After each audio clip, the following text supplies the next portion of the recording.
हरि ओम तत्सत्वोम। ओम मंगलम गुरुदेवाय महनीय गुणात्मने सर्वलोकशरण्याय साधुरूपाय मंगलम। ओम अखंडमंडलाकारं व्याप्तं येन चराचरं तत्पदं दर्शितं येन तस्मै श्रीगुरवे नमः। ओम अज्ञानतिमिरान्धस्य ज्ञानाञ्जनशलाकया चक्षुरुन्मीलितं येन तस्मै श्रीगुरवे नमः। ओम ब्रह्मानन्दं परमसुखदं केवलं ज्ञानमूर्तिं द्वन्द्वातीतं गगनसदृशं तत्त्वमस्यादिलक्ष्यम् एकं नित्यं विमलमचलं सर्वधी साक्षिभूतं भावातीतं त्रिगुणरहितं सद्गुरुं तं नमामि। कैवल्यामृतपानशिष्यविभवं श्रीस्वराज्यपीठस्थितं श्रीयादनरसिंहशिष्यतिलकं वेदान्तविज्ञानदम् आत्मानात्मविवेकदत्तसुवचं श्रीलक्ष्मणार्योत्तमं पृथिवीस्थानतुरीयमार्गगमनं चैतन्यमूर्तिं भजे। पृथिवीस्थानतुरीयमार्गगमनं चैतन्यमूर्तिं भजे। పూజ్య శ్రీ బ్రహ్మర్షి జగద్గురు వేదాంతం లక్ష్మణార్యులు మహానుభావులు చిన్న పల్లె గ్రామంలో జనించి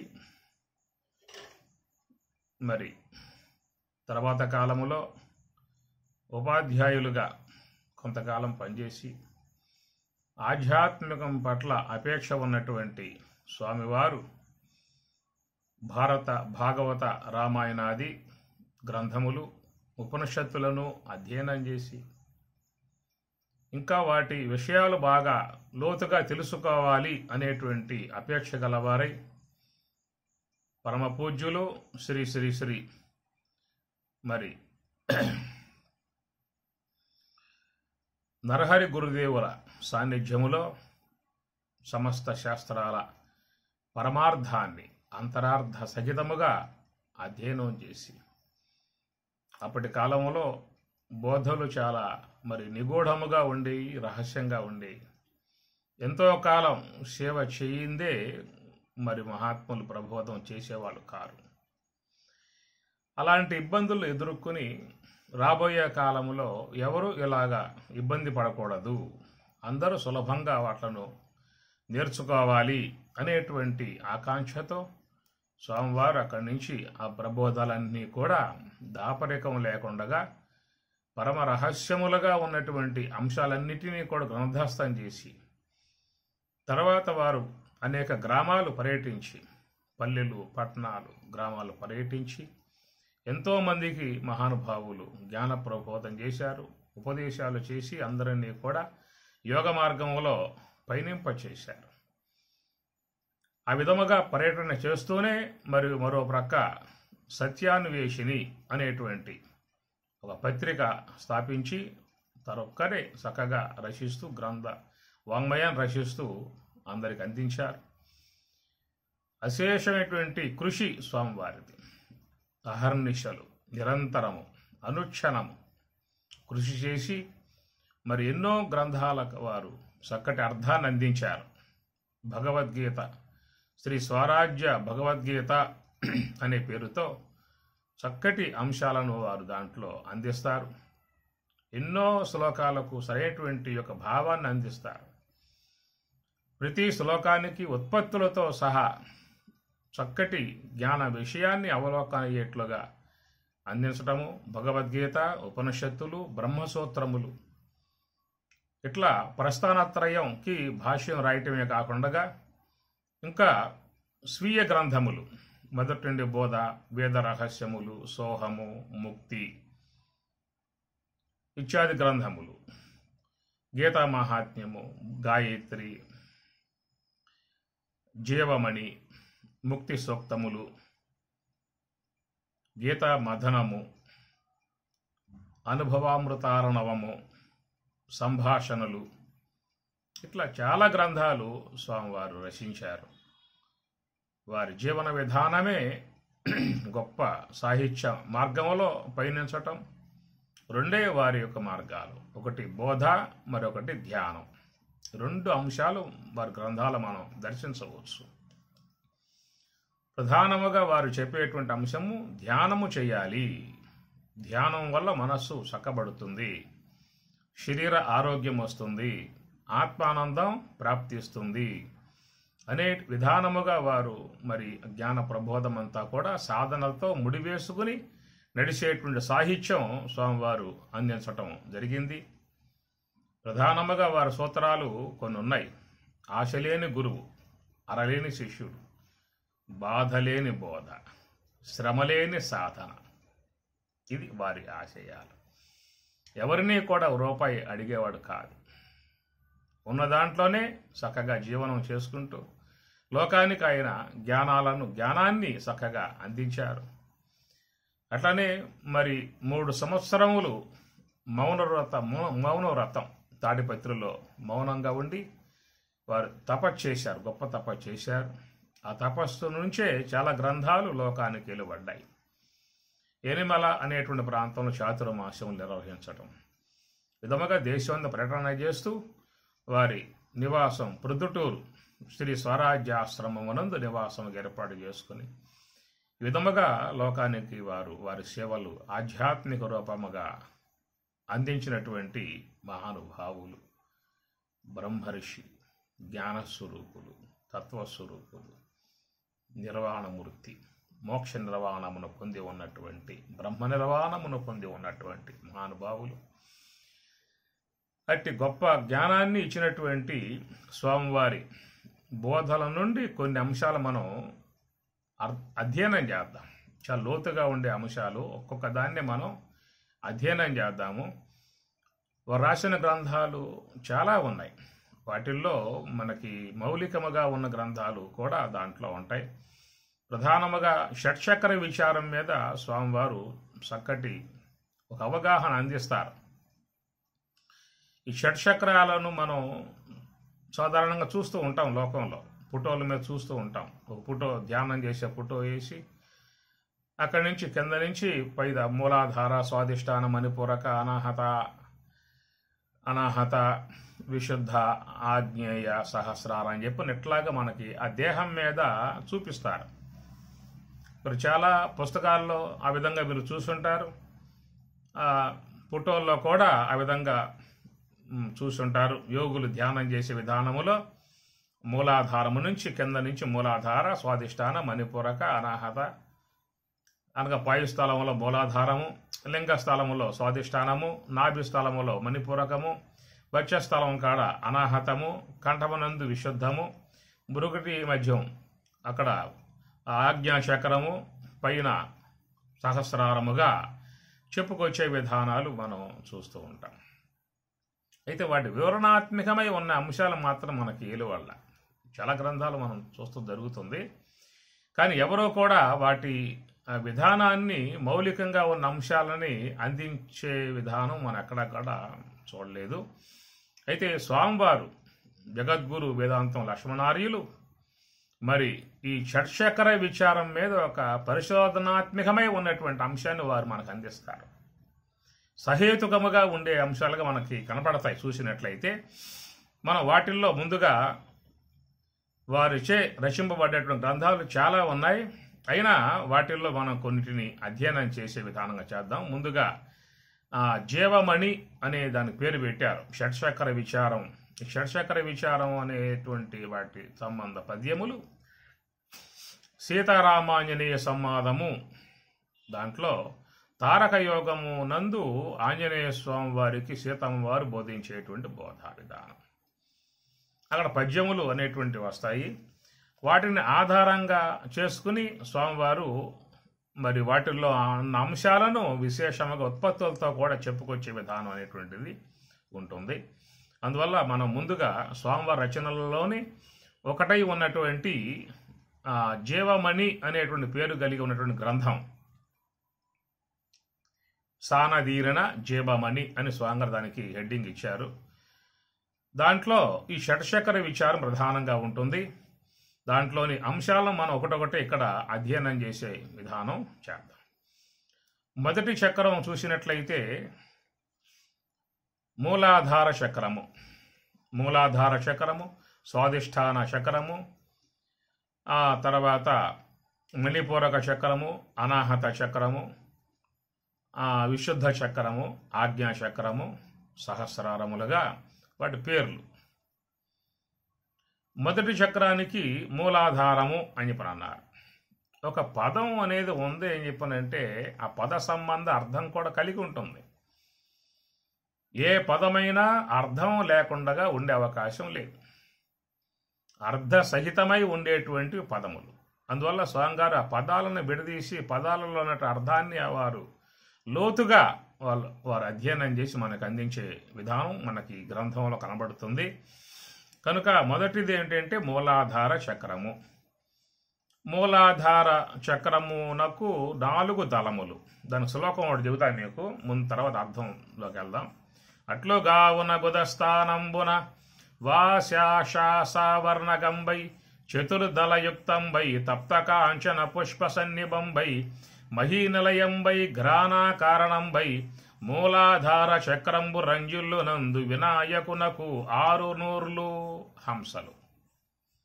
ఇది దాని ఆ చక్రం యొక్క సంబంధమై ఉన్నటువంటి విశేషణాలతో చేరి ఉన్నటువంటి శ్లోకం. అట్లుగావున గుదస్థానంబున వాశాశాస వర్ణగంబై చతుర్దళయుక్తంబై తప్తకాంచన పుష్ప సన్నిబంబై మహీనిలయంబై ఘ్రాణాకారణంబై. ఏవైతే ఈ పద్యంలో అంశాలు ఉన్నాయో ఇవన్నీ కూడా చూసినట్లయితే మామూలుగా అందరూ చెప్పే విధానముగా చెప్పే చోట, అనగా పాయుస్థలములో ఈ మూలాధార చక్రం ఉన్నది అని చెప్పే విధానం. మరి ఆ పాయుస్థలములో మూలాధారము అన్నప్పుడు అక్కడ అధిపతి ఎవరు? వినాయక స్వామి. మరి వినాయక స్వామిని మనం పాయుస్థలంలో భావించాల్సి ఉంటుంది. అది చాలా మరి మన మనసుకే జుగుప్సాకరంగా ఉండేటువంటి విధానం. కనుక అక్కడ మరి చెప్పే విధానముగా లోకమంతా చెప్తా ఉన్నది. కానీ స్వామివారు దాని విధానాన్ని మరొక కోణములో తీసుకొచ్చి మనకు సహేతుకముగా అందించే ప్రయత్నం చేస్తారు.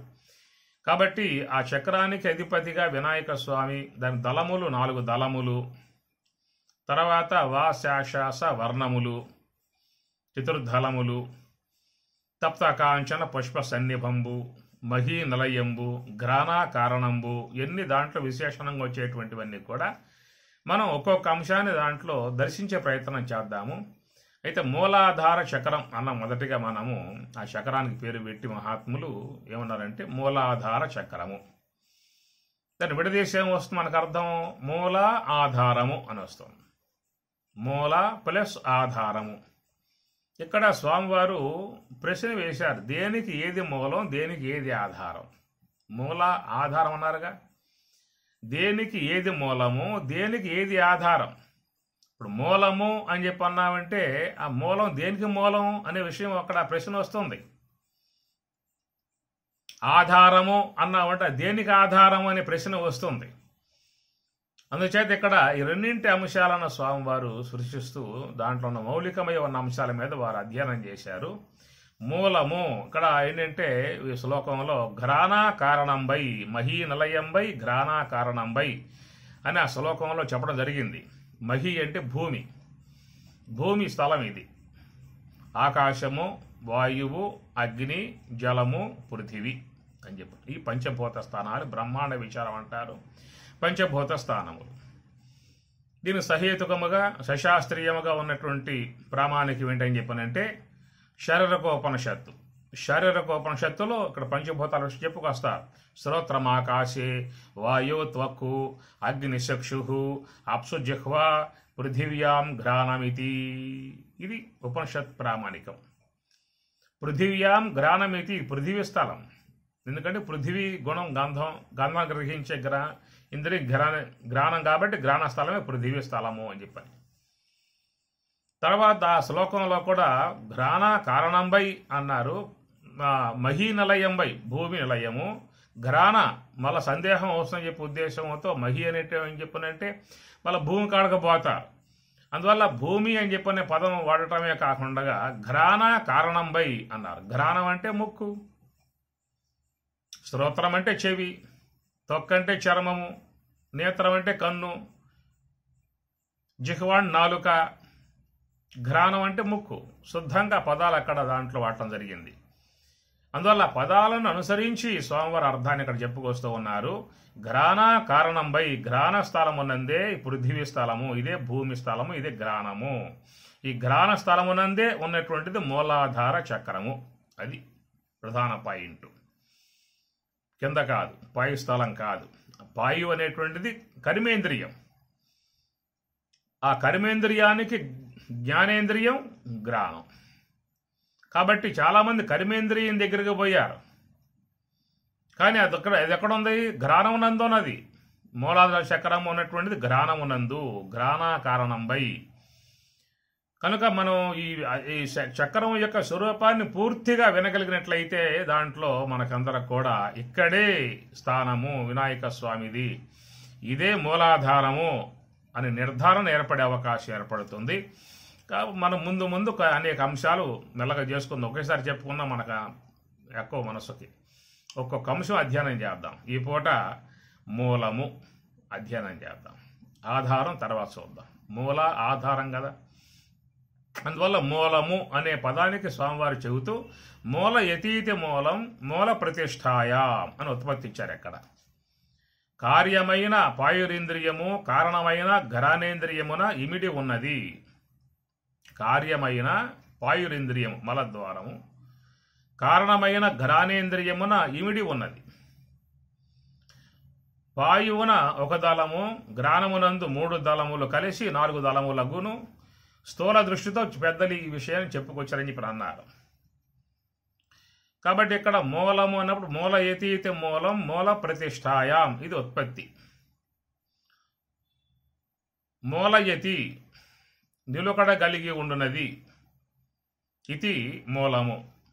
స్థూల శరీరమును కుళ్ళిపోకుండా చాలా కాలం బ్రతికించునట్టి శ్వాస మూలము.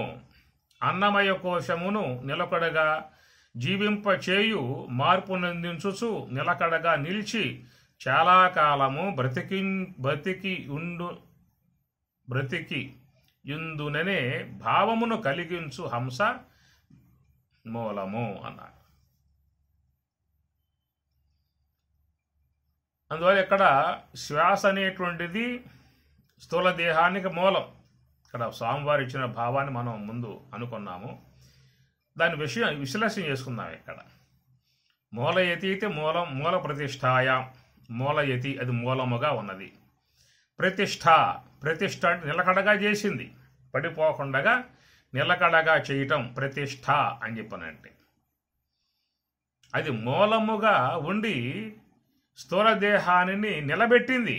ఇది దీంట్లో ఉన్నటువంటి భావం. ప్రతిష్ట అంటే నిలబెట్టడం, పడిపోకుండా నిలబెట్టడం. ఈ దేహము అనేటువంటి భాగానికి ఏమిటయ్యా అంటే శ్వాస మూలం.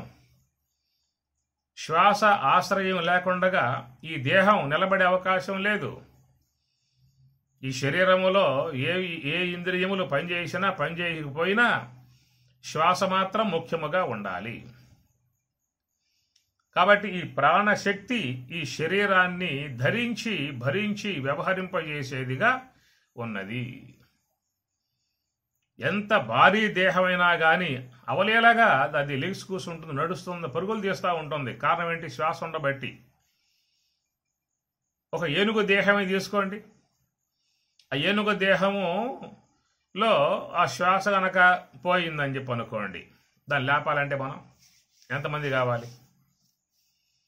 ఒక ఏనుగ దేహములో ఏ శ్వాస అయితే ఊపిరైతే ఉన్నదో ఆ ఊపిరి కాస్త పోయిందా అంటే పడిపోయింది అప్పనట్లాగే. ఆ దేహం లేకపోదేక. ఆ దేహం లేపాలంటే మనం ఎంతమంది పట్టాలి? ఇది పాయింట్ ఇక్కడ. అంత భారీ కాయమై ఉన్నటువంటిది కూడా అవలేలగా లేచి నుంచుని పరుగులు చేస్తూ ఉంది. ఎందువల్ల? ఆ శ్వాస శక్తి, ప్రాణశక్తి, అది శక్తివంతమై ఉన్న విధానము. ఆ ప్రాణశక్తిని చాలామంది ధ్యానము ద్వారా, ప్రాణాయామం ద్వారా కంట్రోల్ చేస్తారు. ఆ ప్రాణశక్తిని బిగబెట్టి ప్రాణాయామం చేసే విధానములో చాలామంది చేసిన ప్రక్రియ విధానాలలో చూడండి మీరు, ఆ శరీరం పైకి లెగుస్తుంది అట్లాగే భూమి మీద నుంచి. కొంతమంది నీళ్ళల్లో కూడా ప్రాణాయామ విధానాన్ని అభ్యసించినటువంటి వారు నీళ్ళల్లో అట్లా కూర్చుంటారు బాసబట్టలు వేసుకొని. ఆ నీటిలో, ఆ నదిలో అట్లాగే దేహం ఒక నావలాగా అట్లా పోతా ఉంటుంది. కాబట్టి ఆ దేహమును ధరించి ఉన్నటువంటి వస్తువు ప్రాణశక్తి. దాన్ని కంట్రోల్ చేసినటువంటి వారు దేహాన్ని పైకి లేపుతారు. ఇలాగా వినివిధులు వెళ్ళిపోవచ్చు వాళ్ళు. అందుచేత శరీరాన్ని అన్ని విధాలా భరించి వ్యవహరింపజేసే వస్తువు ప్రాణశక్తి. ఈ ప్రాణశక్తి అనేది ఎట్లా ఉందని చెప్పనంటే ఒక శక్తిగా లేదు, దశావతారములుగా ధరించి ఉన్నది. ఎట్లయితే అమ్మవారు దశావతారములుగా చెప్పుకుంటున్నామో, మహిషాసురమర్దిని అంశముగా చెప్పుకున్నాగా, రోజుకు అవతారంగా అని చెప్పేసి అని. అట్లాగా ఈ ప్రాణశక్తి, ప్రాణం అంటే అమ్మవారే, జగన్మాత, అర్ధమాత్ర. దాన్నే శుద్ధ సాత్విక బ్రహ్మాకార వృత్తి అని చెప్పని మూలానికి పోతే. అందుచేత శుద్ధ సాత్విక బ్రహ్మాకార వృత్తి అనేటువంటి భాగం యొక్క స్థూల రూపమే శ్వాస. సూక్ష్మం మహాకారణం, స్థూలము శ్వాస. అందుచేత శ్వాస అనేటువంటి హంస, ఊపిరి ఈ శరీరాన్ని వ్యవహరింపజేసే విధానములో, శరీరాన్ని కాపాడే విధానములో, శరీరం రక్షించే విధానములో ఆమె 10 రూపాలుగా విభజింపబడింది. వ్యాన, ఉదాన, సమాన, ప్రాణ, అపాన, నాగ, కూర్మ, కురకర, దేవదత్త, ధనంజయ ఉపవాయువులుగా అనేక రూపాలు దాల్చిందన్నమాట. హృది ప్రాణ, స్థూలదేహ హృదయం ఇది, సూక్ష్మదేహ హృదయం ఇది. సూక్ష్మదేహ హృదయం చెప్పాల్సి వస్తే ఇక్కడ చెప్పాలి, స్థూలదేహ సంబంధ హృదయం చెప్పాల్సి వస్తే ఇక్కడ చెప్పాలి. ఇందువల్ల హార్టు, లంగ్స్ ఇవన్నీ పనిచేసే విధానం కాబట్టి ఇక్కడ చెప్పాలి దీనికి. అందువల్ల హృది ప్రాణ అన్నాడు. హృదయంలో ప్రాణం ఉంటుంది. అదేం చేస్తూ ఉంటుంది ఆ ప్రాణము అని చెప్పనంటే రక్తాన్ని శుద్ధం చేస్తుంది. మన శరీరంలో రక్తం ఎంత వేగంగా పయనిస్తూ ఉంటుందో మనకు తెలియట్లా. ఈ నదిలో కూడా అంత వేగముగా నీరు ప్రవహించదు. ఒక మోటార్ ఆన్ చేసినప్పుడు ఆ మోటార్ యొక్క వేగముతో జలం ఎట్లా తనుకుని పోతూ ఉంటుందో అంత వేగముగా ప్రవహించే విధానం హార్ట్ నుంచి, గుండె నుంచి రక్తం పరుగులు తీస్తా ఉందన్నమాట. ఆ పరుగులు తీసే అంత వేగముగా ఉండబట్టే మనం అన్ని కార్యములు చేసేందుకు లెగిసి నడిచి పరుగులు చేస్తా ఉన్నాం కార్యాలు చేయడానికి. ఇంత వేగంగా మనం పోవడం కారణం ఏమిటి? రక్తం వల్ల అంత వేగం ఉంది కాబట్టి. ఇప్పుడు పసిబిడ్డలాగా ఉన్న వాళ్ళు ఖాళీగా ఉండరు, స్థిమితంగా ఉండరు, వాడు పరుగులు చేస్తూ ఉంటాడు. ఎందువల్ల? మనకంటే ఇంకా వేగముగా వాడి దేహం రక్తం పలసగా ఉంటుంది కాబట్టి మహావేగంగా పోతూ ఉంటుంది.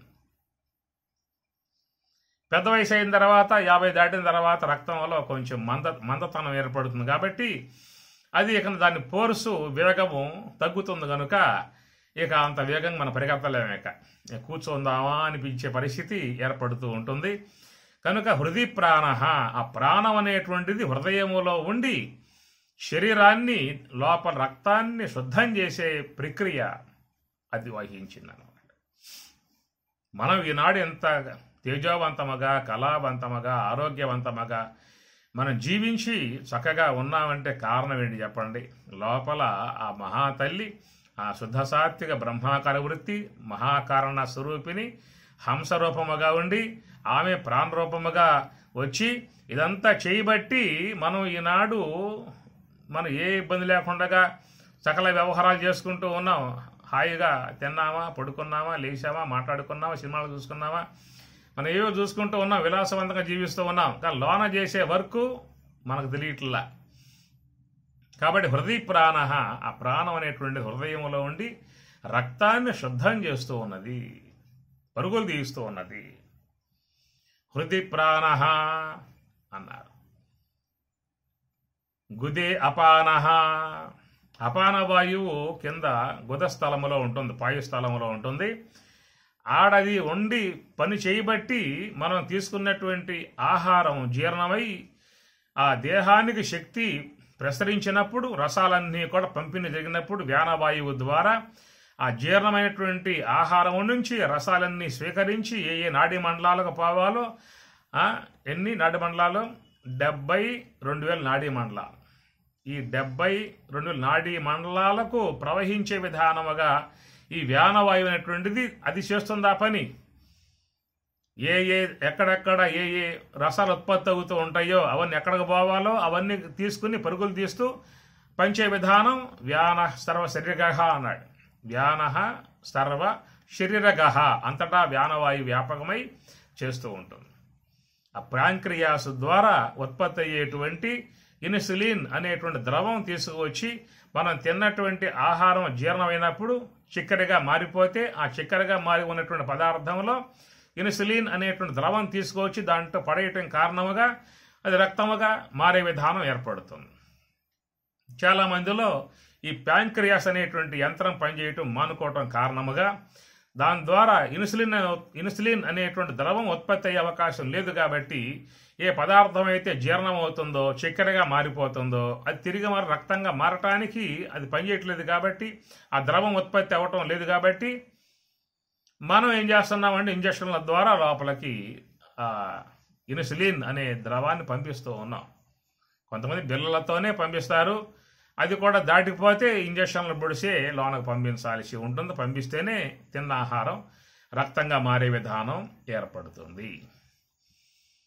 అయితే ఈ విధముగా ఏమండి అన్నీ పనిచేస్తున్నాయి కదా దేహంలో. హార్ట్ పనిచేస్తుంది, కిడ్నీస్ పనిచేస్తుంది, లివర్ పనిచేస్తుంది, అన్నీ పనిచేస్తున్నాయి కదా. ఈ ప్యాంక్రియాస్ ఎందువల్ల పనిచేయటం మానుకున్నది? మనం చేసే వ్యవహారములు, మనం తినే తిండ్లు, మనం తినే మసాలాలు, మనం తినే మాంసాదులు ఇవన్నీ పడేయటం కారణముగా లోన ఉన్న అవయవాలు దెబ్బతినిపోతున్నాయి. కిడ్నీలు పోవటం వల్ల, లివర్లు పోవటం వల్ల, హార్ట్ అటాకులు రావటం వల్ల ప్యాంక్రియాస్ పోవటం ఏముంది? ప్యాంక్రియాస్ చాలా మందిలో పోయింది. కొద్ది మందిలో హార్ట్ అటాకులు, కొద్ది మందిలో లివర్లు పోవటం, కొందరిలో కిడ్నీలు పోవటం. కారణం ఏంటంటే మనం చేసే వ్యవహారం, మనకు నియమనిష్టలు లేకపోవటం కారణము, ఆహార విషయాలలో జాగ్రత్తలు తీసుకోకపోవటం కారణము. ఏది పడితే అది ఎప్పుడు పడితే అప్పుడు లోనకు పోయటం ఆ పని. ఇది పోస్తున్నాం లోపల ఏదైనా పోయి ప్రమాదం చేస్తున్న భావం లేకుండా ఆ జిహ్వ రుచులకు లోనైపోయి పడేయటం కారణముగా లోన ఉన్న అవయవాలు అక్కడికి కూడా వీడిని బతికిద్దాము, వీడిని కాపాడదాము అనేటువంటి పట్టుదలతో పని చేస్తాయి. కానీ మనం పోసిందే పోయటంతో చివరికి అవి శక్తి సాలక రక్షించే అవకాశం లేక దండం పెట్టేసేసి నీ సావు నువ్వు సావరా అని చెప్పేసి అని అవి కాస్త మానుకుంటున్నాయి ఆ పని. అట్లా మానుకోవటం కారణంగా అవటమే తప్ప భగవంతుడు పెట్టినటువంటి యొక్క వాటి సామర్థ్యము నువ్వు 100 ఏండ్లు బతుకు, 200 ఏండ్లు బతుకు, పనిచేసే విధానంగానే ఉంటాయి. చేతులారా మనమే పాడు చేస్తున్నాం వాట్లను. తినరాని ఆహారాలు తిని, తాగకూడని రసాలు తాగి లోపల పోసి బ్రాందీలు, సారాలు, గుటకాలు ఏమిటి చెప్పండి? అవన్నీ పోస్తే అవయవాలు పనిచేసే అవకాశం ఉంటుందా? మిగతా జీవులలో అన్ని పనిచేయట్లా. ఏ జీవికైనా కిడ్నీ ఫెయిల్, ఏ జీవికైనా లివర్ ఫెయిల్, ఏ జీవికైనా హార్ట్ అటాకులు రావడం చూసారా? ఏ జీవికి లేవు. ఎందువల్లంటే అవన్నీ ఆహార విషయాలలో చక్కగా శుద్ధంగా ఉంటాయి. రెండో ఆహారం ముట్టుకోవాలి, నియమనిష్టలతో జీవిస్తూ ఉన్నాయి. కాబట్టి వాటి దేహంలో అన్ని అవయవాలు కూడా చక్కగా పనిచేస్తూ ఉన్నాయి. అందుచేత మన దేహంలో ఉన్నటువంటి మరి అవయవ సముదాయాన్ని మనం ఆహార విషయాల ద్వారా చేసుకునే పని ఇది. అందుచేత వ్యానవాయువు చేసే పని ఏమిటని చెప్పనంటే ఆహారం జీర్ణమైనప్పుడు ఏ రసాలు ఎక్కడెక్కడికి పోవాలో వాత, పిత్త, శ్లేష్మ అన్నీ కూడా దేహంలో అవసరమే. వాతం ఎక్కువైతే దానివల్ల ప్రమాదం వస్తుంది, పిత్తం ఎక్కువైతే దానివల్ల ప్రమాదం వస్తుంది, వాత, పిత్త, శ్లేష్మం అది ఎక్కువైతే దానివల్ల ప్రమాదాలు వస్తాయి. అవి పెరిగిపోకుండా ఉండేట్లుగా అవి సమపాలంలో దేహంలో అవి ఉంచే విధానం. ఎందుకంటే ఎక్కువ అయిన ప్రమాదమే, తక్కువైన ప్రమాదమే. ఇప్పుడు బీపీ ఉందనుకోండి, అది ఎప్పుడు ఉండాలి, ఎక్కువైతే ప్రమాదం, తగ్గిన ప్రమాదం. Low BP మహాప్రమాదం. అట్లాగా శరీరంలో వాతం అవసరమే, పిత్తం అవసరమే, శ్లేష్మం అవసరమే. అవి కూడా దేహంలో వాటి పాత్ర అవి పోషిస్తూ ఉన్నాయి. ఇట్లాగా ఆయా రసములన్నిటినీ కూడా పంపిణీ చేసే విధానముగా ఒక డ్యూటీ పెట్టుకున్నది ప్రాణశక్తి అమ్మవారు జగన్మాత. కనుక ఆ వ్యాన సర్వ శరీర గహ అన్ని నాడీ మండలాలన్నింటినీ కూడా వ్యాపకమై 72,000 నాళ్ళు అని చెప్పని అంటారు. 72,000 నాళ్ళు నాడీ మండలాలకు ఏవి రసాలు పోవాలో మొత్తం పంపిణీ చేసే విధానం అది చేస్తూ ఉంటుంది. అట్లా మరి చూసినట్లయితే మరి గుదే అపానహ అనుకున్నాం కదా. అపాన వాయువు పాయు స్థలంలో పోయి ఉంది అక్కడ. ఎందుకంటే నువ్వు తిన్నటువంటి ఆహారం జీర్ణమైంది, దాంట్లో ఉన్నటువంటి శక్తి అంతా కూడా దేహ రసాల్లోకి వెళ్ళిపోయింది. మిగిలిన పదార్థం ఉంది కదా, అది బయటికి పోవాలిగా. ఎవడు పంపాలి, ఎట్లా పోవాలి? అది చేస్తుంది ఆ పని. ఉదయం లేవగానే పంపించేస్తుంది బయటికి. అది కనుక మానుకుందనుకో, నీ పని ఏమిటి చెప్పండి. ఇక ఇంజిన్ పెట్టుకోవాలా, మోటార్ పెట్టుకోవాలా బయటికి పోవటానికి? మన ప్రమేయం ఏమి లేదు. 100 ఏళ్ళు బతుకుగాక ఆ వాయువు అట్లాగే పనిచేస్తూ ఉంటుంది. అది భగవదాజ్ఞ, పరమాత్మ ఆజ్ఞ, ఈశ్వరి అమ్మవారి ఆజ్ఞ. కనుక అది ఆ స్థలములో ఉండి మరి ఆ మాలిన్యమును బయటికి నెట్టివేసే విధానముగా అపాన వాయువు చేస్తుంది. నాభి సమాన అన్నారు. సమాన వాయువు నాభి స్థలములో ఉండి ఆహారాన్ని పచనం చేస్తూ ఉంటుంది. పరమాత్ముడు గీతలో చెప్పిన మాట ఇది. ప్రాణాపానౌ సమాయుక్త ప్రాణ అపానౌ ప్రాణాపానముల వల్ల కలిగేటువంటి రాపిడి వల్ల ఏ సమానం అగ్ని ఉన్నదో ఆ సమానము అగ్ని ఆహారాన్ని పచామ్యన్నం చతుర్విధం, ఆహారం పచనం చేస్తుంది. కనుక నాభి స్థలములో సమాన వాయువు ఉండి మనం తిన్నటువంటి ఆహారాన్ని సకాలములో జీర్ణం చేసే విధానం. పొద్దున్న టిఫిన్ వేసావు, జీర్ణమైంది కాబట్టి మళ్ళీ మధ్యాహ్నం కూర్చున్నావు భోజనం కాడ, తుష్టిగా భోజనం చేసేసావు. రాత్రికల్లా మొత్తం మళ్ళీ శుద్ధమైపోవాలి. అట్లా అయినప్పుడే ఆహారం జీర్ణమైనప్పుడు సకాలంలో జీర్ణం అవ్వాలి, బయటికి వెళ్ళిపోవాలి మిగిలిన పదార్థం. అప్పుడే వ్యక్తి ఆరోగ్యంగా ఉండే అవకాశం ఏర్పడుతుంది. ఎవరికైతే జీవితంలో చక్కగా జీర్ణమయ్యి పదార్థం ప్రీమోషన్ వెళ్ళిపోతూ ఉంటుందో అలాంటి వాళ్ళ దేహమే ఏ వ్యాధులు లేకుండా ఆరోగ్యముగా ఉండే అవకాశం ఉంటుంది. ఎవరైతే తిన్న ఆహారములు సరైనటువంటి కొనులు జీర్ణం కాక లోపల అట్లాగే ఉండిపోయి ప్రీమోషన్ లేకుండా ఉండేటువంటి వాళ్ళు రోగాల పాలైపోయే పరిస్థితి ఏర్పడుతుంది. ఆ పదార్థం అట్లాగే ఉన్నట్లయితే మళ్ళా జీర్ణమై రసాలన్నీ దేహంలోకి వచ్చేస్తాయి. కాబట్టి అవి విష సంబంధమై ఉన్నటువంటివిగా తయారై దేహాన్ని ఆరోగ్యం దెబ్బతీసే విధానం ఏర్పడుతుంది. కాబట్టి మరి ఆ తీసుకున్నటువంటి ఆహారం సకాలంలో జీర్ణం అవ్వాలి. అక్కడి నుంచి అపాన వాయువు యొక్క సహకారంతో బయటికి వెళ్ళిపోవాలి. అప్పుడు శరీరం నీకు ఆరోగ్యముగా, శక్తివంతముగా, చైతన్యవంతముగా, సుఖకరముగా, ఆనందకరముగా ఉండే అవకాశం ఉంటుంది. ఈ ప్రకారముగా వ్యానవాయువు దేహమంతా ఉండి రసాలను పంపిణీ చేస్తూ ఉన్నది. ఉదాన వాయువు కంఠమునందు ఉంటుంది. ఉదాన కంఠదేశస్థ అని చెప్పని అన్నారు. ఆ ఉదానం అర్ధభాగం వాయువుల్లో మనం గట్టిగా పలకాలంటే ఆ వాయువు సహకారమే. ఇన్ని మాటలు మనం మాట్లాడుతున్నామంటే కారణం ఏమిటి? ఆ వాయువు యొక్క సహకారం, ఉదాన వాయువు సహకారం. బరువులు పైకి ఎత్తాలని చెప్పనన్నా, గట్టిగా మాట్లాడాలని చెప్పనన్నా, అరవాలన్నా ఆ ఉదాన వాయువు యొక్క సహకారం కలిగి ఉంటుంది. కాబట్టి ఉదాన కంఠదేశస్థ అని చెప్పని అన్నారు. సమాన నాభిదేశస్థ, ఆ సమాన వాయువు జఠరాగ్నిగా నాభిదేశములు. ఎందువల్ల జఠరాగ్ని అని చెప్పనంటే మనం చూసినట్లయితే మరి ఆకాశం యొక్క పరక భాగము అగ్ని వాయువు యొక్క పరక భాగం గమనించండి. వాయువు యొక్క పరక భాగము ఆకాశార్ధాంశమునకు ఉష్ణత్వం ఇవ్వటం కారణముగా వ్యానవాయువు ఏర్పడుతుంది. ఈ వ్యానవాయు స్థలం ఎక్కడ? కాబట్టి ఆ వ్యానవాయువు ఆకాశాంశంతో ఏర్పడింది కాబట్టి అది దేహమంతా వ్యాపకమై ఉంటుంది. ఆకాశం వ్యాపకం కదా.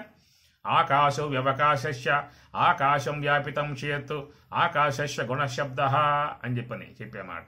కాబట్టి ఆకాశం వ్యాపకమై ఉన్నట్లుగా ఆకాశాంశంతో పుట్టింది కాబట్టి ఈ వ్యానవాయువు ఈ దేహమంతా కూడా ఉంటుంది. అది ఎక్కడెక్కడ ఏ రసాలైతే ఉత్పన్నమవుతూ ఉన్నాయి, తీసుకున్న జీర్ణమైనటువంటి రసాలను ఆయా మండలాలకు పంపిణీ చేసే విధానముగా అది చేస్తూ ఉన్నది లోపల.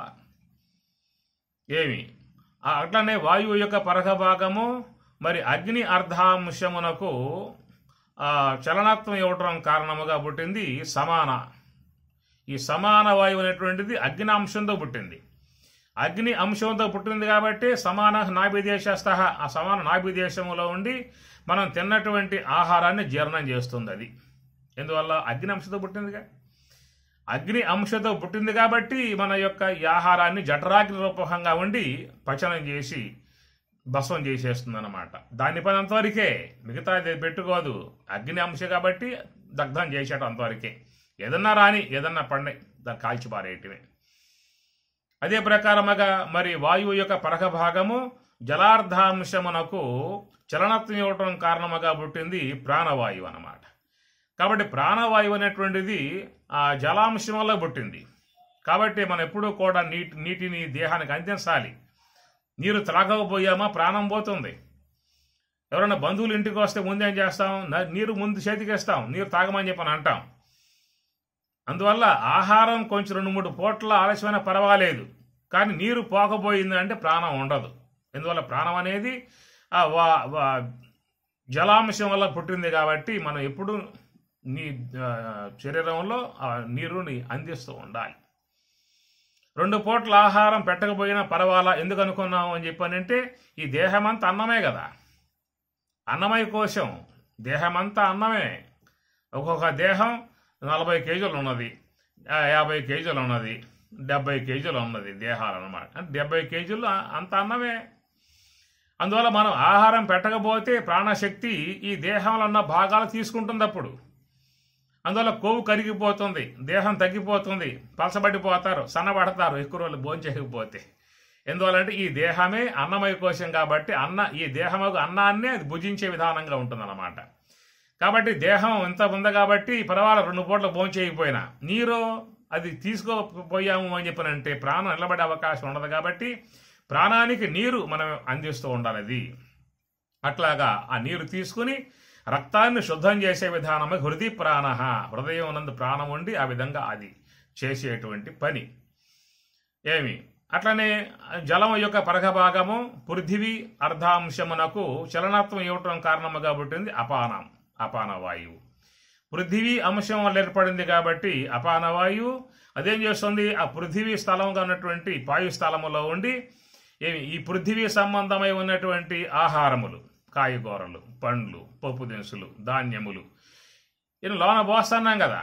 ఈ పృథివీ సంబంధం, పృథివీ నుంచి వచ్చేటువంటి, భూమి నుంచి వచ్చేటువంటి ధాన్యాదులు, పప్పు దినుసులు, కూరగాయలు, పండ్లు అన్నీ కూడా దేహంలో పోస్తున్నాం. కాబట్టి ఆ దేహంలో పోయాక సమాన వాయువు పచనం చేసినప్పుడు దాంట్లో రసాలను వ్యానవాయువు దేహమంతా పంపిణీ చేసే విధానము, మిగిలి ఏదైతే ఉన్నదో పిప్పి అనేటువంటిది వ్యర్థ పదార్థము, అది పృథివీ అంశం వల్ల పుట్టింది కాబట్టి అపానవాయువు ఆ భాగాన్ని కిందకి తోసేసే విధానముగా పాయు స్థలములో అక్కడ అది అపానవాయువు ఉంటుంది. ఇన్ని విధాలుగా మన దేహములో అహర్నిశలు పనిచేసే విధానం. మూలయతీతి మూల ప్రతిష్టాయాం. ఎందుకు దేహానికి శ్వాస మూలము అని చెప్పనంటే ఇన్ని విధాయకాలుగా దేహాన్ని కాపాడేదిగా ఉంది కాబట్టి దేహానికి అది మూలము అని అన్నారు. 5 వాయువుల విషయం చెప్పుకున్నాం ఇక్కడ. ఇంకా అది చాలక దేహంలో ఇంకా వర్క్ మిగిలిపోయింది, వేరే వేరే భాగాల్లో ఇంకా పనిచేసే వాళ్ళు కావాల్సి వచ్చింది. అందువల్ల రావడంలో ఏం చేసింది అప్పుడు ప్రాణశక్తి ఏం చెప్పని ఇంకా 5 భాగాలకు భోజించుకుంది. అదే 5 పేర్లు ఏమిటి? నాగ, కూర్మ, కురకర, దేవదత్త, ధనంజయ ఉపవాయువులుగా. ఈ ప్రాణవాయువులు ప్రధానమైనటువంటి శాఖలు. ఉపశాఖలుగా 5 అన్నమాట. నాగ, కూర్మ, కురకర, దేవదత్త, ధనంజయ ఉపవాయువులుగా ఉండి ఈ శరీరాన్ని కాపాడేటువంటి రక్షణా విధానముగా అవి కూడా వాటి బాధ్యతలను వహించిందన్నమాట. కండ్రెప్పలు ఉన్నాయనుకోండి, సర్వేంద్రియానాం నయనం ప్రధానం. సమస్త ఇంద్రియాలలో కల్లా నయనం ప్రధానమైనటువంటిది అన్నమాట. ఇది నేత్రం ఉండాలి, నేత్రం లేకపోయిందంటే మరి ఏం వ్యవహారం చేసే అవకాశాలు ఉండవు. ఆ నేత్రం లేకపోవడం వల్ల ధృతరాష్ట్రుడు రాజ్యాన్ని కోల్పోయాడు. ఆ కాలంలో తమ్ముడికి వచ్చింది రాజ్యం, ఆయన పోయాక ఆయన తీసుకోవడం అయిందనుకోండి, ఆ తర్వాత విషయం. కాబట్టి నేత్రం జీవితంలో అవసరం. నేత్రం లేకపోయిందా అంటే మనం చాలా దుర్భర పరిస్థితుల్లో జీవించాల్సిన పరిస్థితి ఏర్పడుతుంది.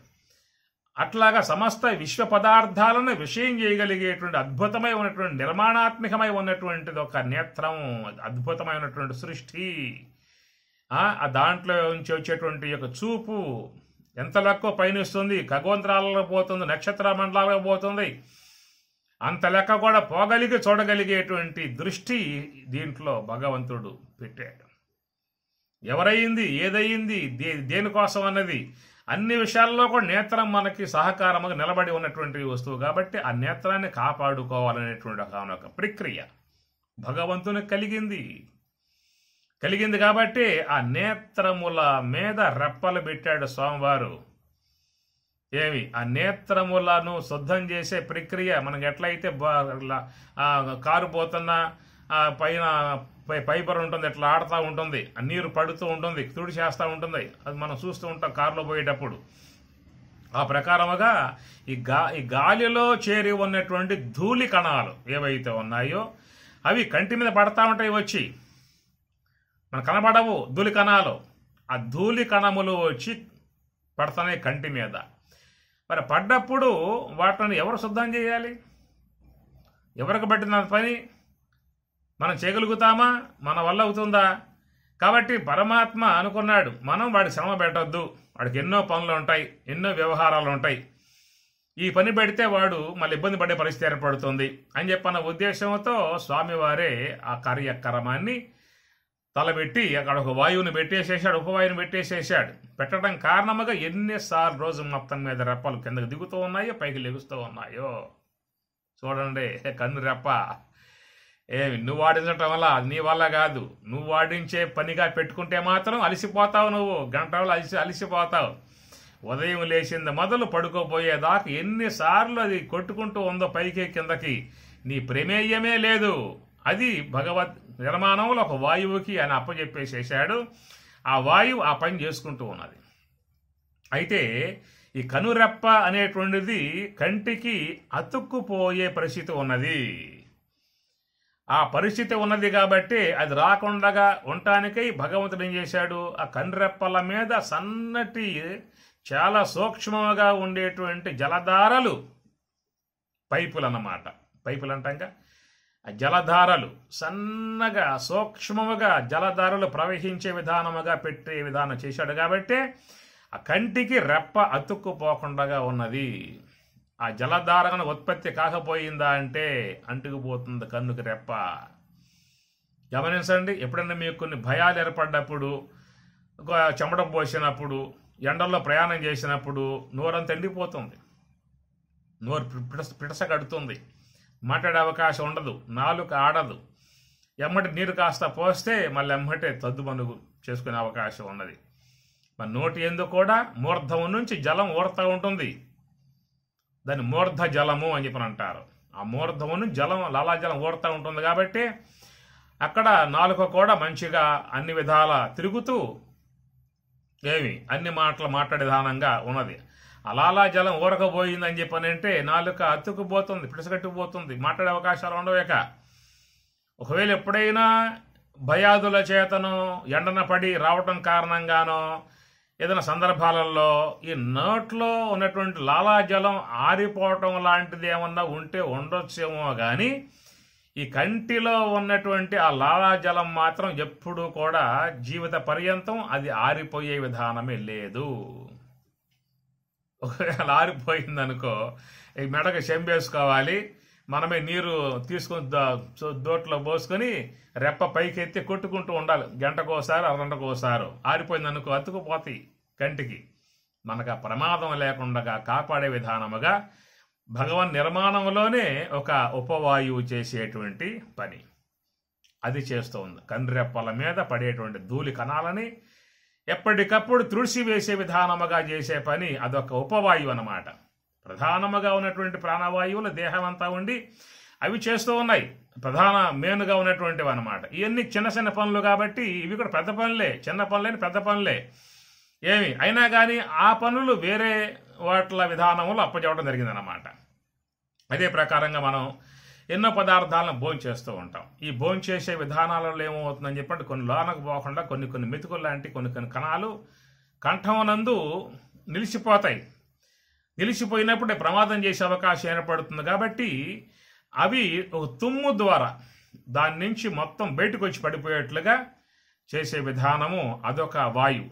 తుమ్ము వస్తే మనం ఆపుకోలేము, అది మన ప్రయత్నం కాదు, మనం అనుకుంటే అది వచ్చేది కాదు, అది వచ్చిందో మనం ఆపే అవకాశాలు ఉండవు, అదొక వాయువు పని.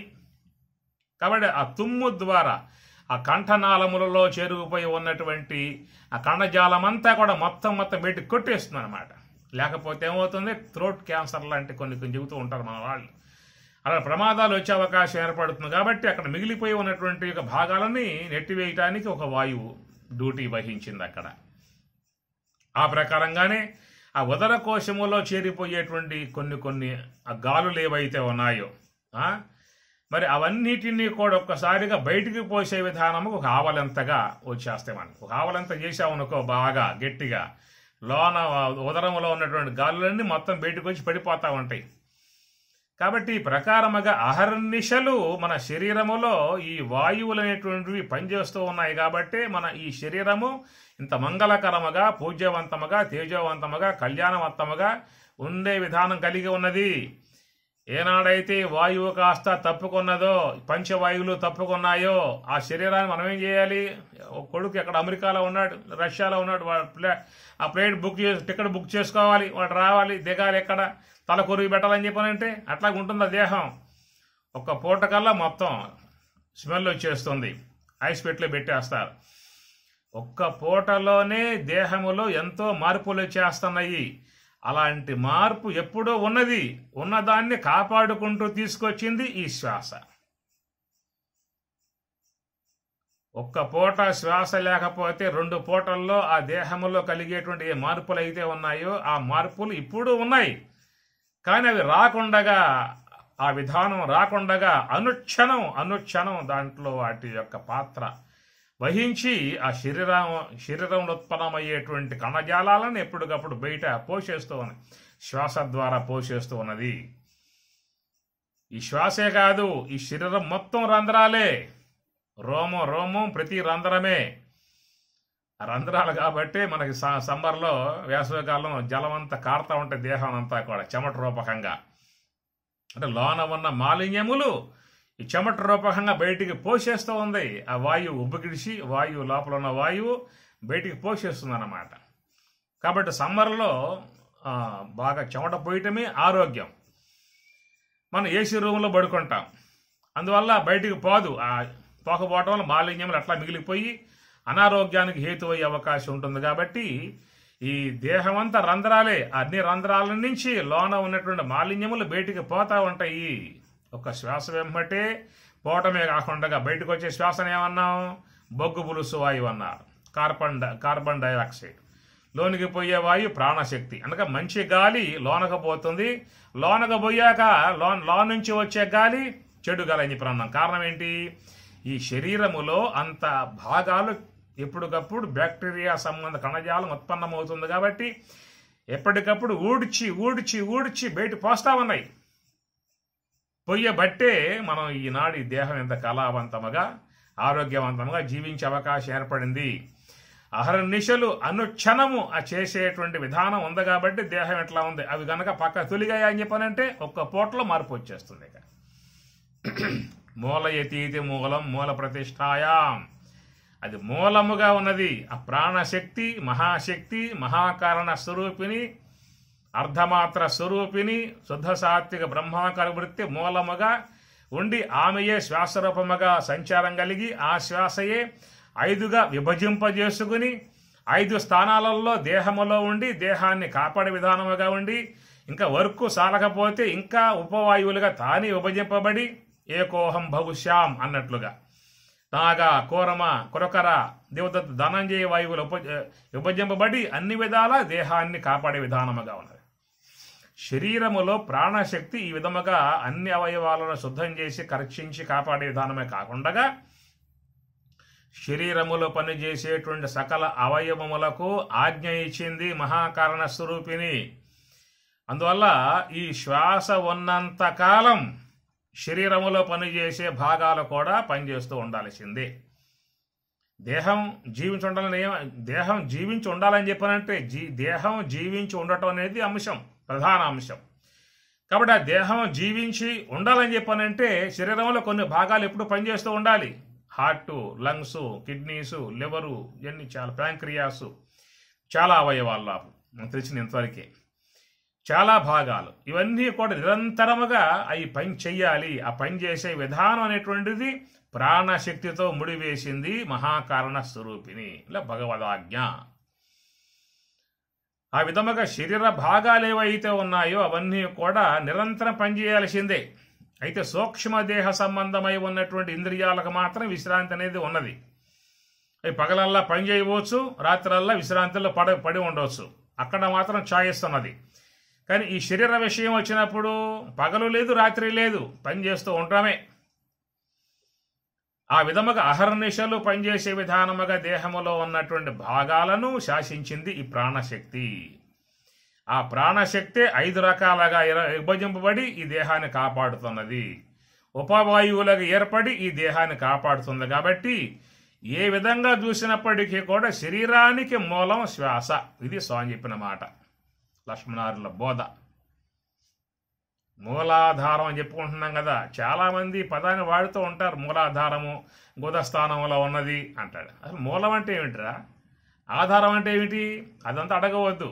మూలాధారం అక్కడ కింద ఉంది అక్కడ చెప్పారు, మేము చెబుతూ ఉన్నాం.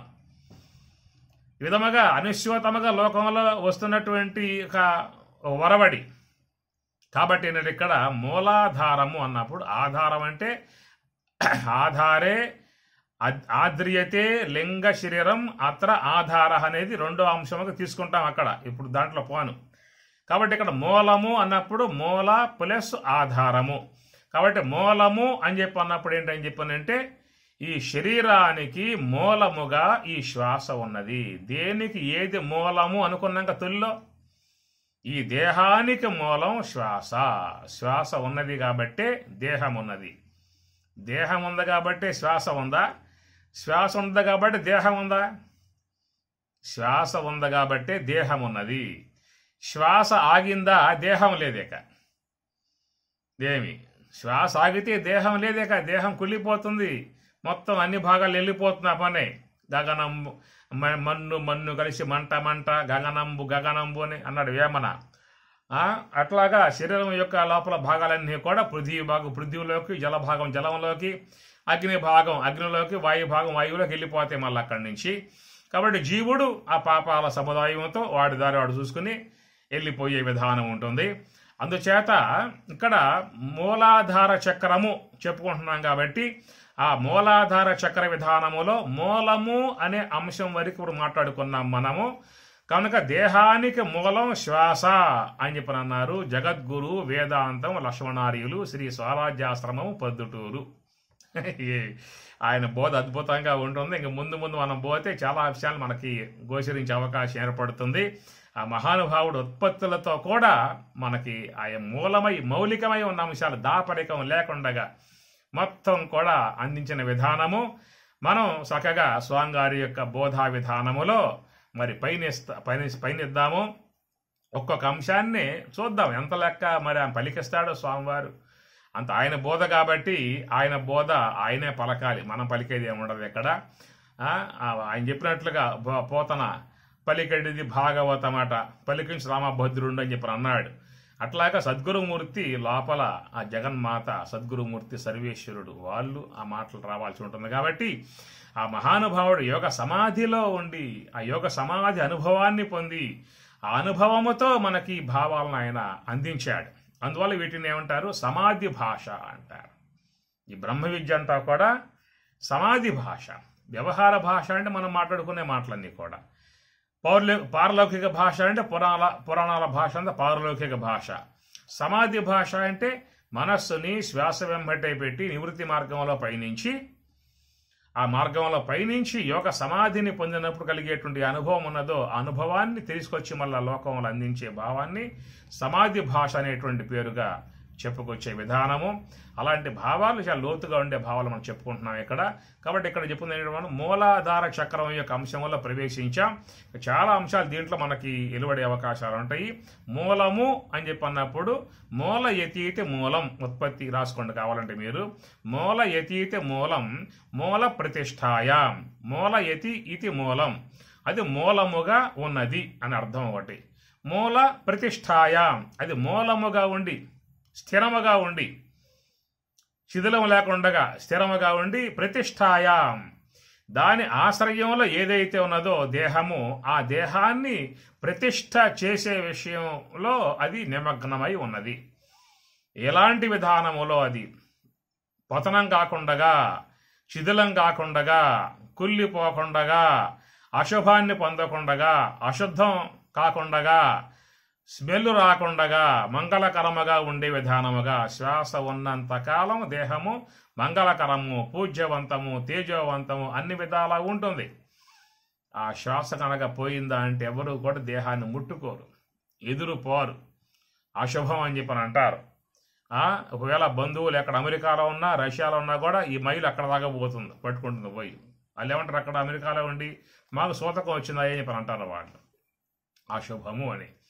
ఎందువల్లంటే ఆ హంస మంగళకారిణి కాబట్టి, మహాకారణ స్వరూపిణి కాబట్టి, ఆ అమ్మ ఆశ్రయంలో ఉన్నంతకాలం ఈ దేహం మంగళకరంగానే ఉన్నది. పవిత్రానాం పవిత్రం యో మంగళానాంచ మంగళం. ఆ పవిత్ర వస్తువుల్లో కల్లా పవిత్రమైంది మహాకారణ స్వరూపిణి. మంగళకరమైనటువంటి యొక్క వాటిలో మంగళకరముగా ఉన్నటువంటిది ఈ మహాకారణం కాబట్టి, ఆమె మంగళకరమ యొక్క ఆశ్రయంలో ఈ శ్వాస ఉందిగా, ఈ దేహం ఉంది కాబట్టి ఇది కూడా మంగళకరంగానే ఉన్నది. ఎప్పుడైతే మంగళకారిణి మహాకారణ స్వరూపిణి ఏమి అర్ధమాత్ర స్వరూపం, ఓంకార స్వరూపం, ఆ హంస యొక్క ఆశ్రయం లేకుండా ఈ దేహం పోయినాడు, ఆ దేహాన్ని ఎవరో కూడా ముట్టుకోరు, తాకరు, దగ్గరికి పోరు, అశుభంగా భావించే విధానం హైందవ సంస్కృతిలో ఉన్న విధానం కాబట్టి ఇన్ని విధాల ఈ దేహానికి మూలమై ఉన్నటువంటి ఒక వస్తువు శ్వాస. ఓం తత్సత్. ఓం గురుదేవాయ నమః.